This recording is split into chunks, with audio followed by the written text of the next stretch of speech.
And we're back, like we never left.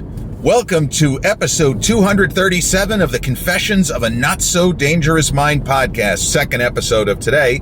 And I'd like to thank you all for spending some of your late Saturday afternoon with me here in New York. Once again, we're going to skip past all that promotional jazz and get right to the guts of the episode. Now, earlier today, we talked about how the movie Forrest Gump, an all-timer, celebrates its 30th birthday or anniversary of its release date. It's not important how you say it, but it's 30 years of Forrest Gump. Well, today, July 6th, 2024, marks 78 years of life on the dot for Sylvester Stallone. And the word unicorn gets thrown around a lot, maybe too much, but Sylvester Stallone is a unicorn in a lot of different ways, some of which may not be immediately apparent. But he is multi-talented. Ironically, you could argue that he's a way better writer and filmmaker than he is an actor. But that's, neither here nor there. When he first came on the scene and he hit big with Rocky, there were critics saying that he was the new Brando, that his acting technique, his style reminded of the Brando of On the Waterfront, The Wild One, movies like that. But Sylvester Stallone, one of the kind of unfortunate ways in which he is an outlier is for someone of such prodigious talent in so many areas. He's made a lot of really, really bad movies. Oddly enough, he's made some really bad movies that I absolutely love, such as Cobra, such as Over the Top. And I could just go on and on. And the Escape Plan, the first one with Arnold was okay. The rest of them were just garbage, but they were still entertaining. I enjoyed them. But Sylvester Stallone is an underdog. He like his life was an underdog story, somewhat akin to the character that he created, which made him a superstar, Rocky, but not entirely. There's a kind of mythology, and he didn't really propagate this. It's not as if Sly was out there saying stuff that was flagrantly false. But there is an idea that Stallone was a struggling actor, which he was, and didn't really have very much money, which is also true. And that Rocky made him an overnight star. That's not, in the immortal words of Secretary of Defense Wisnicki, played by the late, great James Rebhorn in Independence Day, if you say that Sylvester Stallone became an overnight success, that's not entirely accurate. It's not entirely accurate. Stallone had been a working actor and had made impressions in a number of big studio films. Now, he didn't have a lead role, but in the Robert Mitchum version of Farewell, My Lovely, he has a significant supporting part. He has a hilarious, what amounts now to a cameo, in Woody Allen's insane 1971 film Bananas. But in The Lords of Flatbush, which was a 1974 film with his, BFF, Henry Winkler, and Perry King, Sly has a very important and substantial supporting role. He's one of the four main characters. So he did that, and that film got him noticed by a lot of different people, but even a very young Quentin Tarantino, when he first saw the movie, that was the character he remembered, and he was a little kid, he became a fan. He said, I love this, whoever this Sylvester Stallone, this guy's great, I love this guy. So he was not a complete unknown, and it's important to the understanding of how Rocky even came about. Because if Sylvester Stallone had been a total unknown and had just randomly sent in a screenplay, they would have, flushed it down the toilet, used it for toilet paper or something along those lines. But because he was a guy who already had recognizable credits, and many people in the industry were fans of Lords of Flatbush, and if a screenplay comes in, this is the kid that was, he played that role with Perry King, and oh yeah, I like that guy, I know who you mean. So he had a little bit of an advantage as far as that goes. Now, if the script had sucked, it wouldn't have made any difference. But he did have a bit of a leg up. He wasn't just a random guy, dead end, broke. He may have been broke, but not untalented, and there were people in Hollywood who liked him and liked his work and wanted to work with him. So that is how he was able to get Rocky going. And I'm a fan of the entire Rocky series, even though there are a couple of movies that are not good. I mean, Rocky 5 is really the worst in the entire series. I didn't love the last Creed film with Jonathan Majors, and not because Jonathan Majors in particular. It wasn't as good as the first two. The first two Creed movies, I think, are really, really good. Up there with certainly Rocky 2, 3, and 4 in terms of how I see them. Stallone's other kind of signature franchise character of John Rambo, I've never been a fan. There's not even any Rambo movies that I like. I think they all suck. They just don't work. And I've seen Rambo First Blood Part 2. I would call that a guilty pleasure movie because the movie is garbage. In my opinion, it's trash. But it's not even entertaining to me. The film is just bad. It's just bad. I've never understood people's obsession. You want to say First Blood is a quality movie? Okay. All right, maybe. But I never really bought into the kind of central conflict with Brian Dennehy and his gang of merry men who are hunting down a random American citizen because reasons. What the fuck is vagrancy? Like, I never bought into that. And Rambo First Blood Part 2, it's just total absurdity. It's nonsense. Now, it does have some great moments and great classic New York University Cinema Studies film class moment in the spring of 1995 in the late, great Bob Sklar, American film 1975 to 1990, which was very recent history. Now it would be, old school, 1975 to 1990. Yeah, it ends 34 years ago, that kind of thing. But back then it ended 5 years ago. So we watched Rambo, and the class was about 30 students, 15 guys, 15 girls. It was your basic normal demographics in there. And when there's the lead up to the big moment where Stallone with the microphone, Johnny, tell us where you are. We'll come get you. I have to admit this, as much as I think the movie is a joke, knowing what Stallone was about to do with grabbing the microphone, and the guys in the class, they were all about my age. I'm 21 at the time. We all start howling because we know what's coming. And the women are looking around like, what the fuck? What are you doing? And then when Stallone goes, Murdoch, I'm coming to get you, we went batshit insane. We were standing and cheering, practically jumping up on our chairs. Having said that, Rambo 3 sucks. Rambo 4 sucks. Rambo 5 sucks. Last Blood, they're all bad. They're all bad. I don't like them. There's a lot of blood, a lot of violence, a lot of guts, a lot of insane, X-rated blood. It's just not good. But I will give Stallone credit for always having a sense of humor. And it's an interesting point in that there were stretches of Stallone's career where he didn't. It's not that he couldn't be funny, but he didn't have a sense of humor about himself. He took himself too seriously. And this is something that his buddies, Bruce Willis and then later Arnold, they got it. That life is too short to take yourself so seriously. And Sly had stretches in his career in the late 70s and early 80s where he seemed to take criticism personally. If somebody didn't like Staying Alive, the movie he made with Travolta, he's like, hey, maybe I'll see this critic in a dark alley. So it's like, what are you talking about? You're threatening to beat up a 130-pound film critic? What do you do? You're one of the biggest stars in the world. In the immortal words of Chris Russo, show some guts. Like, what are you doing? But Stallone, as he aged and has aged, he has gotten more of a sense of humor about himself. He's more willing to make himself look bad, quote unquote. And there is something endearing about that.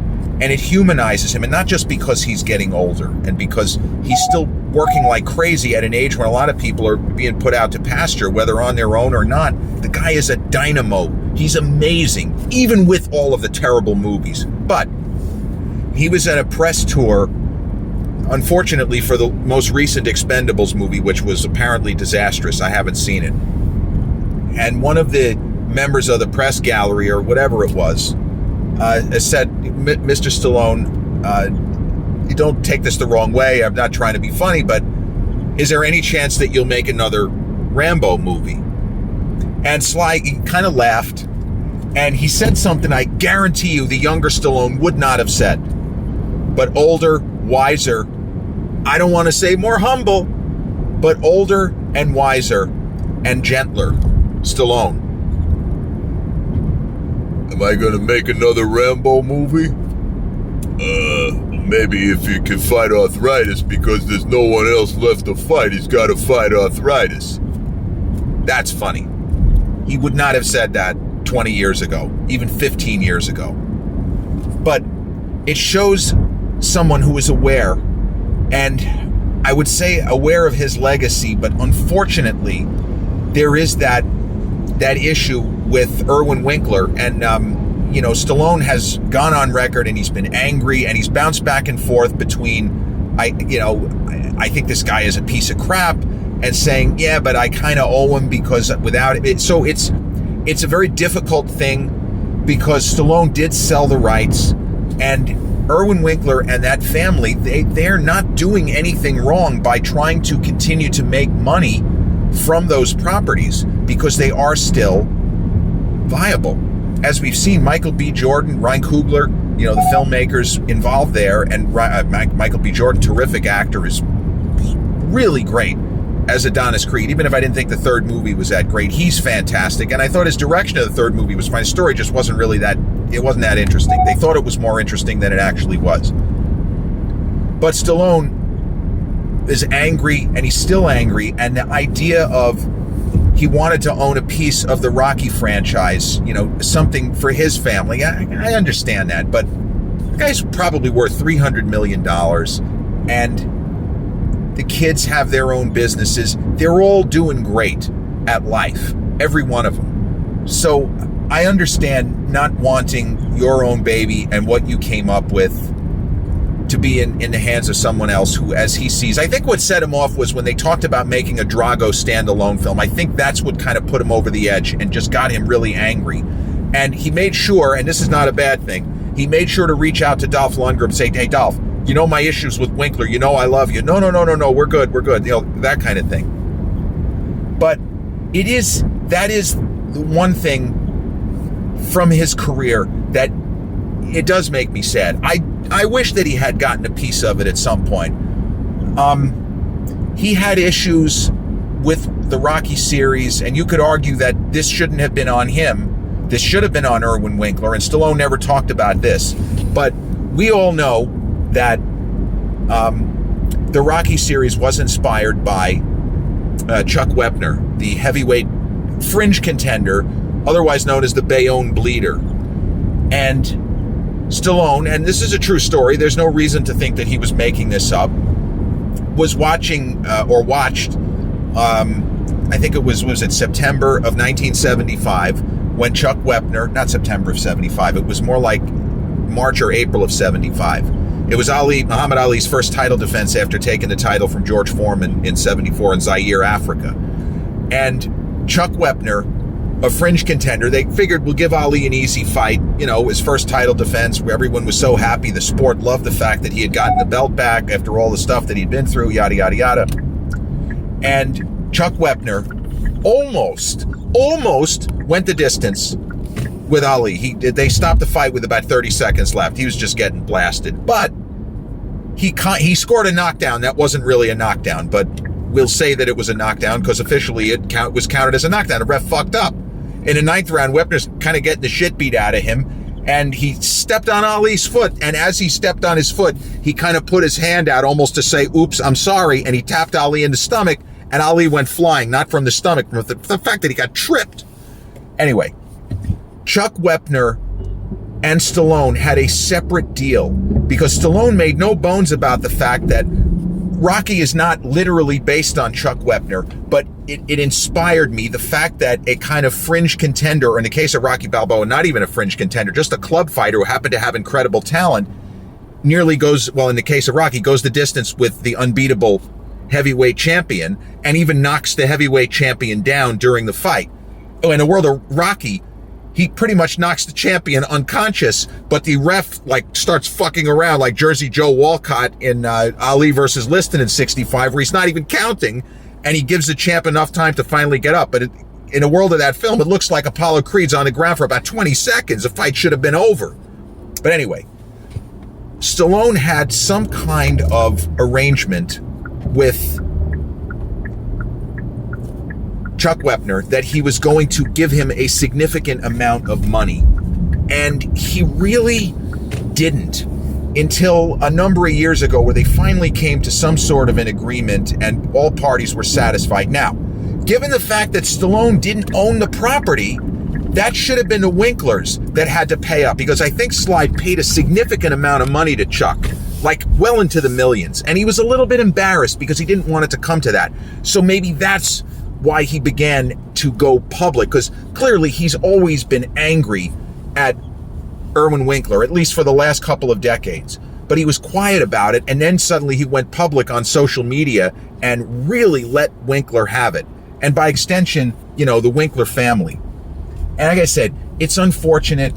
And in the Sly documentary, which is on Netflix, and I highly recommend it, it's not as good as the Arnold Schwarzenegger docu, and the way that life works out, those two guys are inextricably linked because they're roughly the same age. Sly is about a year older. Arnold was born in July of 47, and Sly July of 46. And they made a lot of similar kinds of action movies.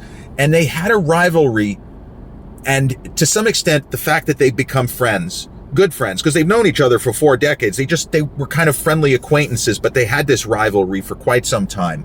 And the fact that it was more of a one-way rivalry, because Arnold always had that sense of humor about himself, poking fun at his accent, whatever it was. And I think that Arnold, we know, is incredibly competitive, as is Stallone. But I don't think that Arnold really saw Sly as a direct competitor. But Sly definitely saw Arnold as a direct competitor. And that kind of bromance that took place, and the earliest bits of it were in the, circa 1991, when Arnold and Sly and Bruce Willis got together and started kicking around ideas for, Planet Hollywood, which ended up, the restaurants didn't really do as well as they expected, but, they opened a casino in Vegas. So the Arnold documentary goes into a lot more detail about Arnold's life. It's split up into 3 parts: bodybuilder, actor, American, basically. And it is very much of a warts and all documentary. And Arnold Schwarzenegger is not necessarily a polarizing figure, but he has had moments in public life where, a lot of people could take issue and said, boy, he fucked up here, he pissed me off, whatever. And Arnold, as painful as it had to have been, he didn't shy away from any of it. He kind of dove headlong into it. And there are moments where you can see the pain on his face, but he's toughing it out, and he's discussing his great heartaches, the suicide of his older brother, the fact that his father was a Nazi and returned home from war a broken man. Like, he really goes into the fact that he had the affair and had Joseph out of wedlock when he and Maria seemed to be in a good place as a married couple. He and Maria were together for so long, decades. Goodness, I mean, this was a long-term relationship. They got together in the late 70s. They married in 86 while Arnold was on break from shooting Predator. That is a long. They were married 25 plus years before they split. But Arnold goes into all of that. Sly, the documentary is about 1 hour and 40, and it's just a straightforward, it's not in like 3 parts.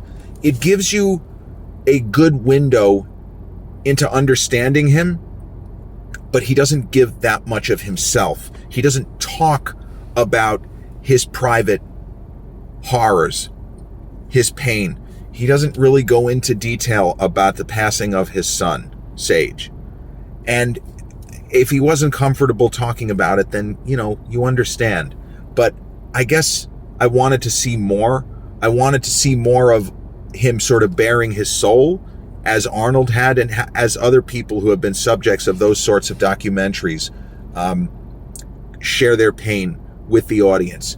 Now, what you get out of that is that he can't sit still. He can't sit still.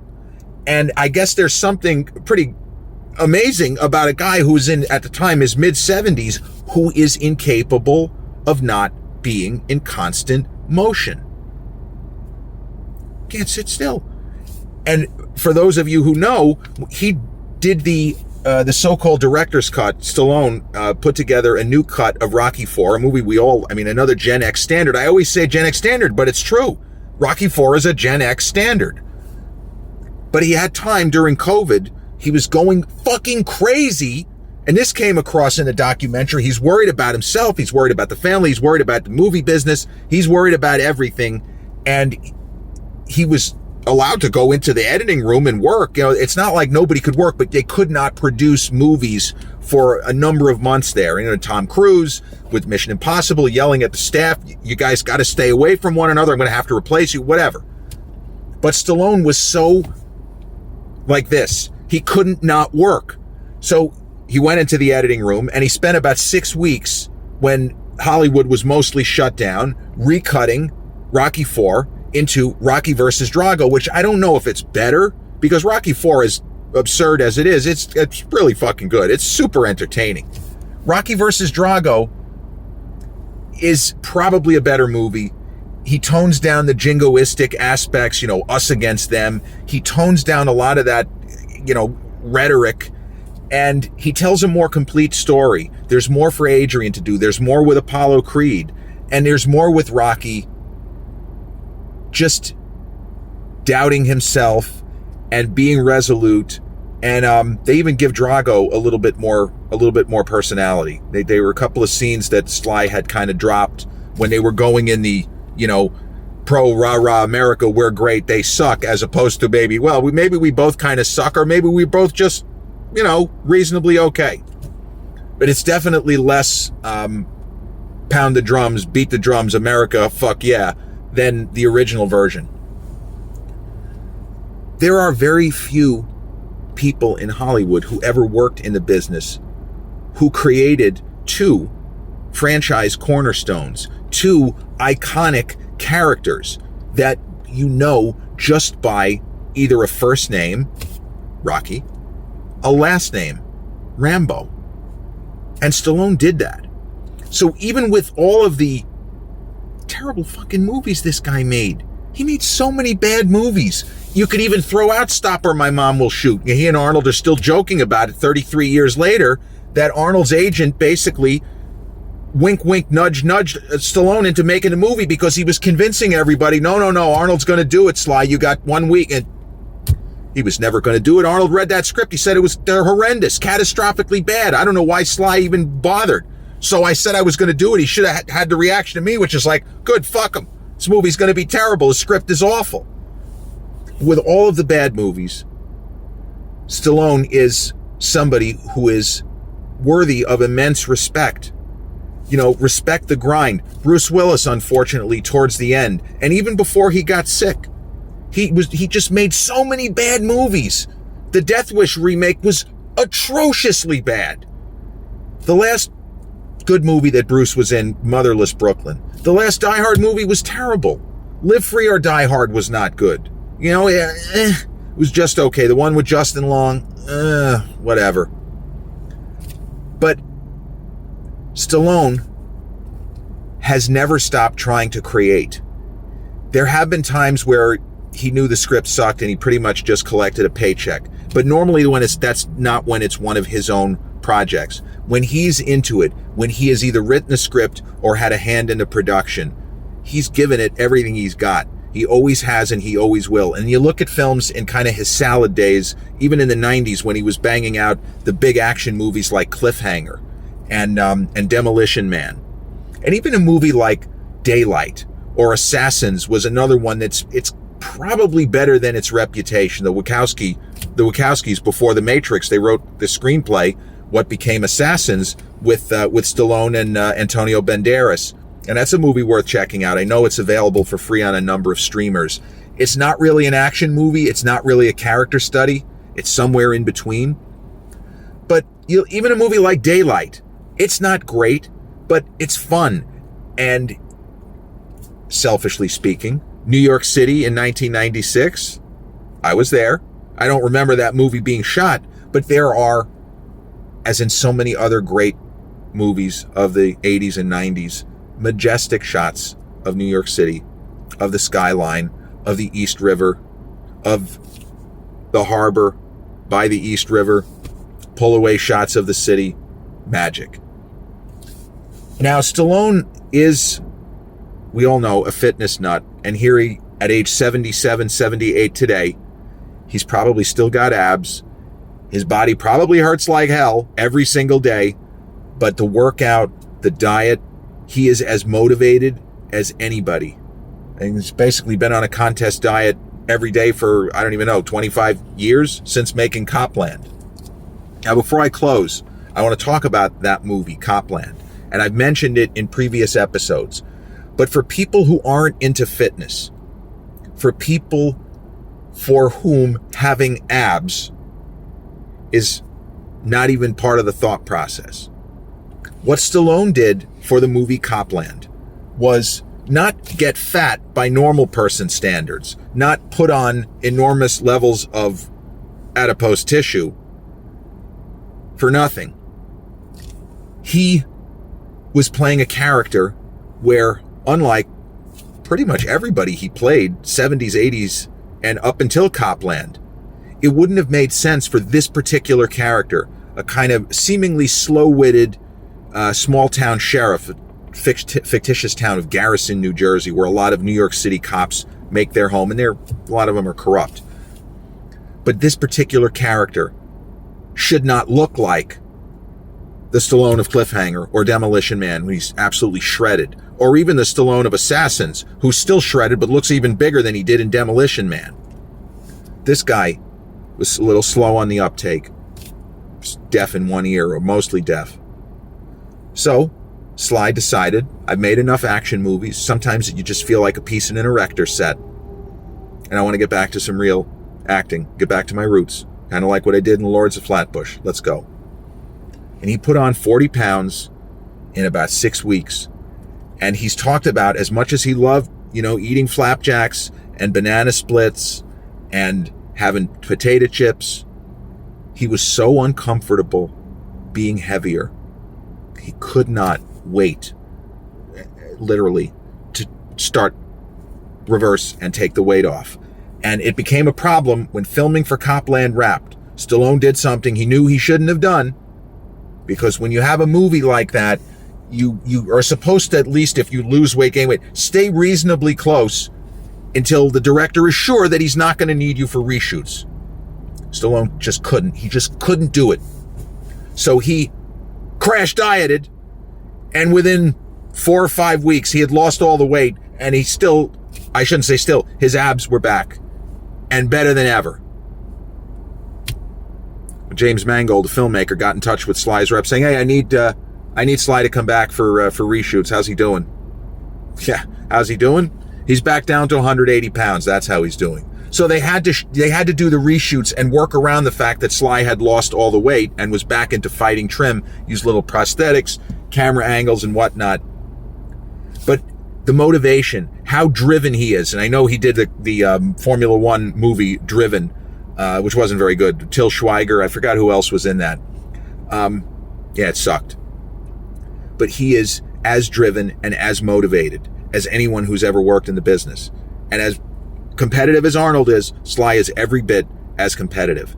In every part of his life, he just wants to continue to work. It's like he doesn't want to run out of time. He has more to say. That's why he keeps talking about doing a sequel to Cliffhanger 31 years later. But he's still excited about making movies. And got to tip your cap to that, because he could be jaded. He's had a lot of things go wrong in a lot of different movies that should have been better than they were. He's gotten fucked with by a lot of different people, not just the Winklers.